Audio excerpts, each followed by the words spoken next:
Eh Mathilde, c'est quoi ça? Ça c'est la Tour de Londres, c'est le lieu le plus emblématique de la cité de Londres. Ok, alors en quelques mots, c'est Guillaume le Conquérant qui l'a construit au XIe siècle. La Tour de Londres, c'était littéralement le cœur de Londres, donc ça a servi de résidence royale, de prison, d'armurerie, mais aussi de zoo. Au fil des siècles, la structure initiale a été complétée. À partir du XVIe siècle, la résidence royale est délaissée au profit de Westminster. Elle devient alors une armurerie, une caserne, un entrepôt pour les poudres à canon, puis, sous le règne des impitoyables Tudors, elle devient une prison. Au fil des ans, le complexe s'agrandit et en 1506, un jardin fut ajouté. À partir des années 1660, les joyaux de la couronne furent exposés dans la tour.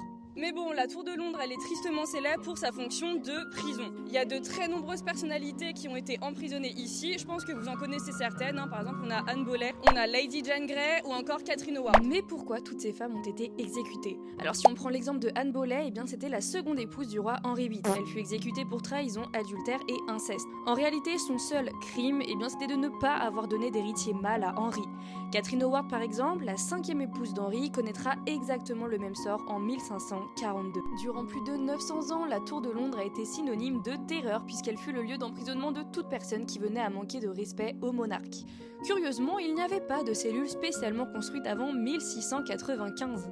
Les prisonniers étaient plutôt placés dans les chambres disponibles.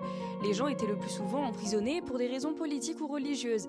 Il s'agissait donc généralement de personnalités importantes tombées en disgrâce.